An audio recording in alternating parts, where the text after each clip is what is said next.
Young millionaire Ethan thought he was marrying an unattractive woman through an arranged marriage. But when she removed her veil, he was shocked by what he saw. The dining room of the sprawling Blackwood estate was bathed in soft golden light from the crystal chandelier hanging overhead. The table, long enough to seat 20, was set with fine china and silverware, though only 3 chairs were occupied. Ethan sat at one end, his posture relaxed, but his jaw tight with annoyance. Across from him, his father sipped a glass of wine, the very picture of composure, while his mother watched him closely, her hands folded neatly on the table. "This isn't happening," Ethan said, breaking the tense silence. He pushed his plate aside, the untouched steak now cold. "You can't be serious." "Ethan," his father began, his tone measured, "this isn't a request. It's a decision that has already been made." Ethan leaned back in his chair, running a hand through his dark hair. "A decision made without me. How generous." "Enough with the sarcasm," his mother said sharply. "This isn't just about you. It's about the family, about preserving what we've built." Ethan's eyes narrowed. "And the way to preserve it is by marrying me off.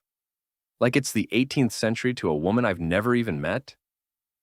"You'll meet her soon enough," his father said, setting down his glass. "Lila is a respectable young woman from a good family. This arrangement benefits everyone." Ethan scoffed, shaking his head. "Good family, huh? Is that why she hides behind a veil? What's she hiding? A scar? A secret identity?" "Don't be cruel," his mother snapped, her voice icy. "Lila is a private person and she has her reasons. She doesn't owe you an explanation." "No, but apparently I owe her a lifetime," Ethan shot back. "Why me? Why not let her marry someone else who's willing to play along?" "Because you're the heir to this family, Ethan," his father said firmly, "and the Blackwoods are critical to our business. This marriage is as much a partnership as it is a union."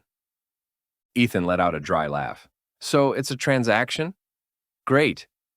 Love clearly has no place here." "Don't be dramatic," his mother said, her voice softening slightly. "You're not being asked to love her, just to respect her and fulfill your duty." Ethan's hands clenched into fists on the table. "My duty? To marry a stranger? To give up any chance of choosing my own future?" "You'll have everything you could ever need," his father said calmly, "and so will she." Ethan stood abruptly, the chair scraping against the floor. "I don't need this," he said, his voice low and simmering with anger. "I don't need her." "You'll meet her tomorrow," his mother said, standing as well. Her voice carried an air of finality. "At dinner. And I expect you to behave like the man we raised you to be." Ethan stared at her, his jaw tight, but he said nothing. Instead, he turned and strode out of the dining room, the weight of their expectations pressing down on him like a suffocating blanket.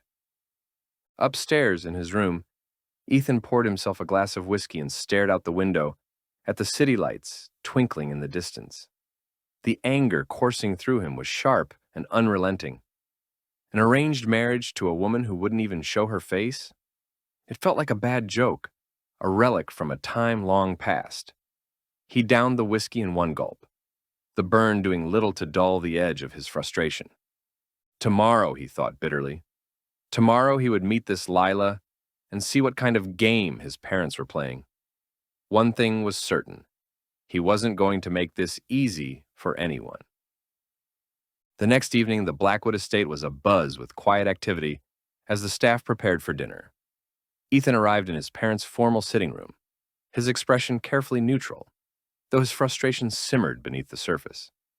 His father greeted him with a nod, while his mother offered a tight-lipped smile. "She'll be here shortly," she said, smoothing her dress. "Wonderful," Ethan muttered under his breath, adjusting the cuffs of his shirt. Moments later, the sound of heels clicking against the polished floor drew their attention.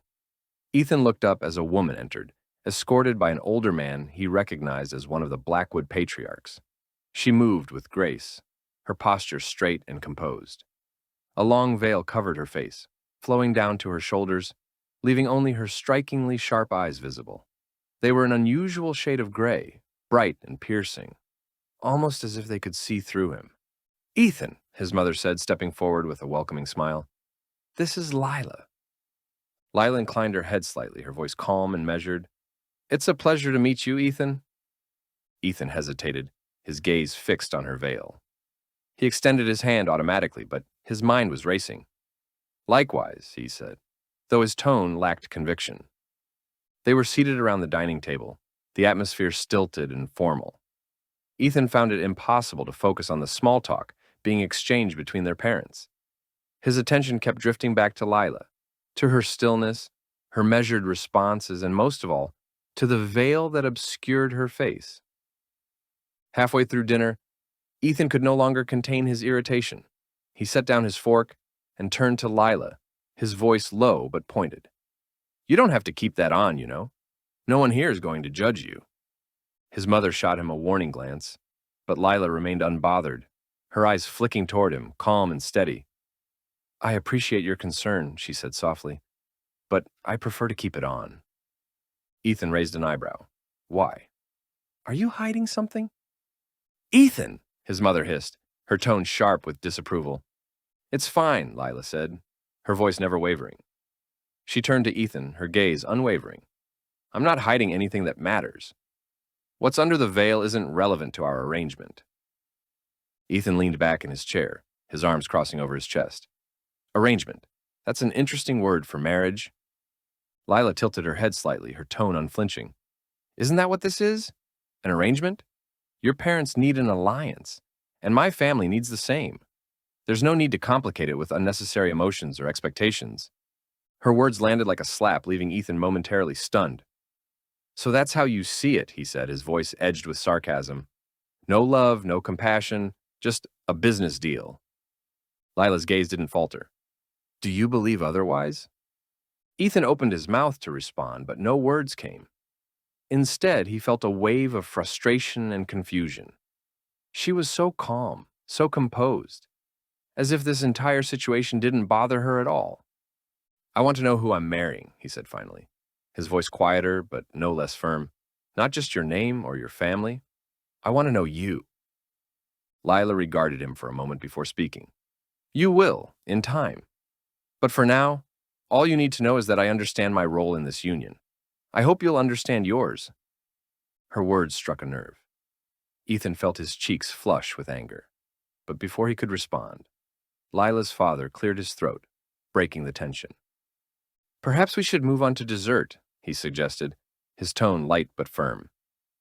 The rest of the evening passed in awkward formality, with Ethan's parents trying to smooth over the tension, while Lila remained as poised and mysterious as ever. When the evening finally ended, Ethan walked Lila and her father to the door. As Lila turned to leave, Ethan couldn't help himself. "Why do you act like this doesn't matter?" he asked, his voice low.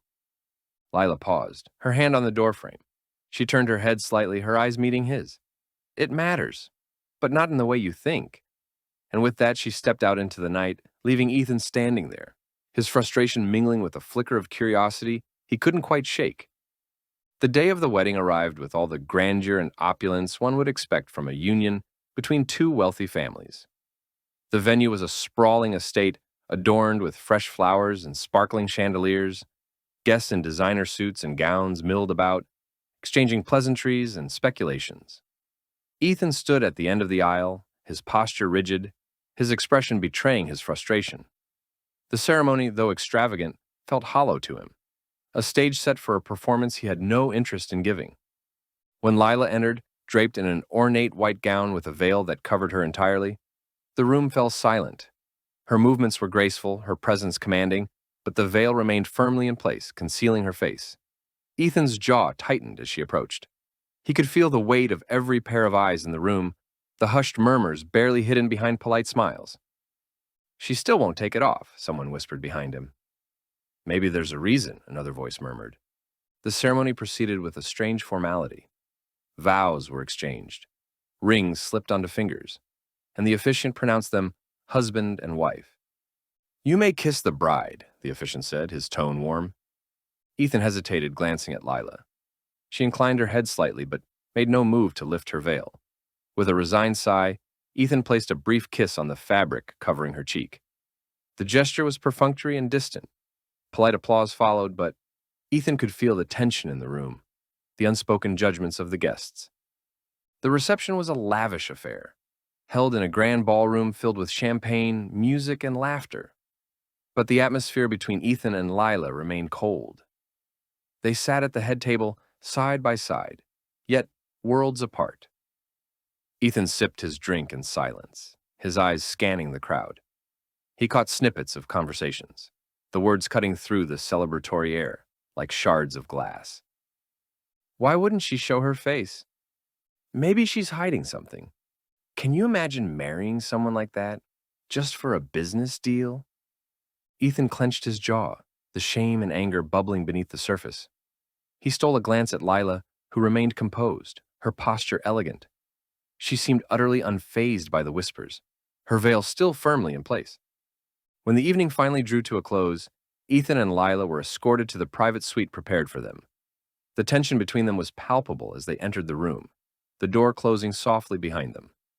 Ethan shrugged off his jacket, tossing it onto a nearby chair. He turned to Lila, his frustration finally boiling over. "Are you going to keep that thing on forever?" he demanded, gesturing toward her veil. Lila calmly removed her gloves, placing them neatly on the dresser. "Until I'm ready," she replied, her voice even. Ethan's laugh was sharp and bitter. "Ready for what? To reveal whatever it is you're hiding? Or are you just enjoying this game you're playing?" Lila turned to face him, her eyes meeting his through the fabric of her veil. "This isn't a game, Ethan, and I'm not hiding anything that matters." "Not to you, maybe," he shot back. "But I'm the one standing there while people whisper about my wife like she's some kind of mystery. Do you have any idea what that's like?" Lila's gaze didn't waver. "If their opinions matter more to you than I do, then perhaps you should reconsider what this marriage is about." Ethan's anger faltered, her words striking a nerve he hadn't expected.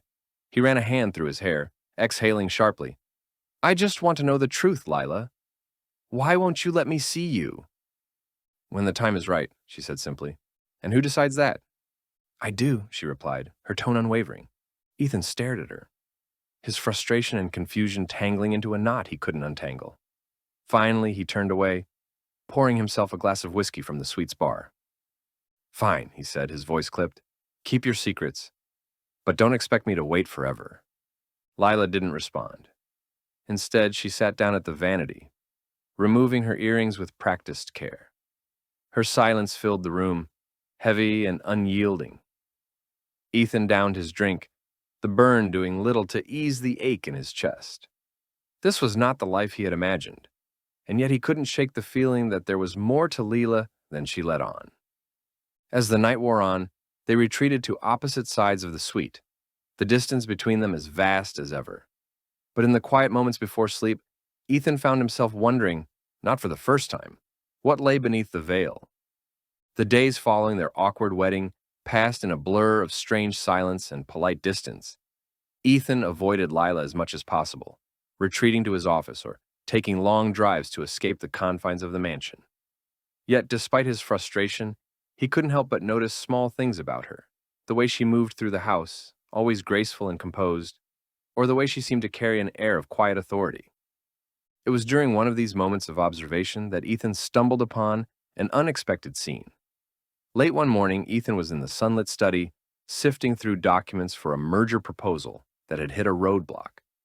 His frustration mounted as he read and reread the numbers, the deal teetering on the brink of collapse. "Need some help?" Ethan looked up, startled to see Lila standing in the doorway. She wore a simple dress that flowed gracefully over her frame, and, as always, her veil obscured her face. "I didn't realize you were there," he said, his tone clipped. "This isn't exactly your area of expertise." Lila tilted her head slightly, her tone calm. "You might be surprised." Before Ethan could protest, she stepped closer, her presence quiet but commanding. She picked up one of the documents, her gloved fingers skimming over the text. "The issue isn't the numbers," she said after a moment. "It's the phrasing in this clause. It leaves too much ambiguity, which makes the other party hesitant." Ethan frowned, leaning over to see where she was pointing. "You think that's what's holding them back?" "I don't think," she said simply. "I know.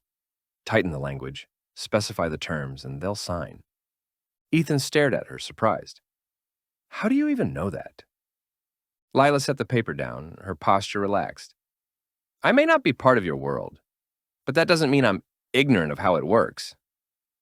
With that, she turned and walked out of the room, leaving Ethan to stare after her, the weight of her words sinking in.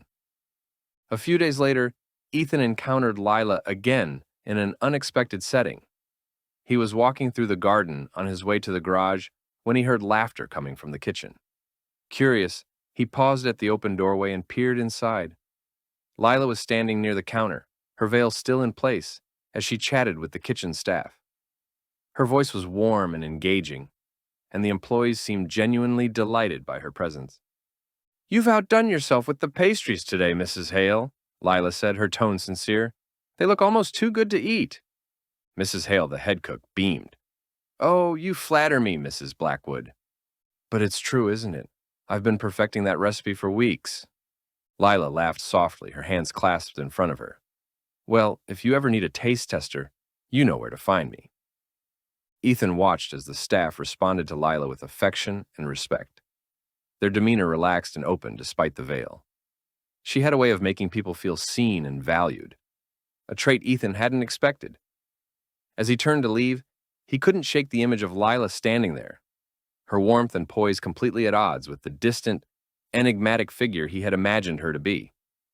Over the following weeks, Ethan began to pay closer attention to Lila, though he would never admit it aloud. He noticed the way she carried herself with quiet dignity, the subtle but thoughtful way she contributed to the household, and the sharp intelligence that surfaced during their rare conversations.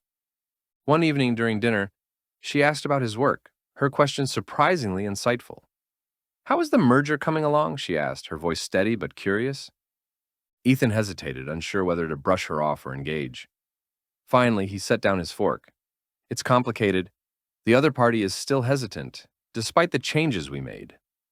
Lila nodded thoughtfully. "Perhaps they need more reassurance. Have you considered hosting a meeting here? Sometimes seeing the people behind the business can make all the difference." Ethan blinked, startled by the suggestion. "You think that would work?" "It's worth a try," Lila said simply. To his surprise, Ethan followed her advice, and the meeting proved successful. The deal closed shortly afterward, leaving Ethan both relieved and bewildered. As the days turned into weeks, Ethan found himself reevaluating his initial assumptions about Lila. She wasn't the aloof, impersonal figure he had imagined.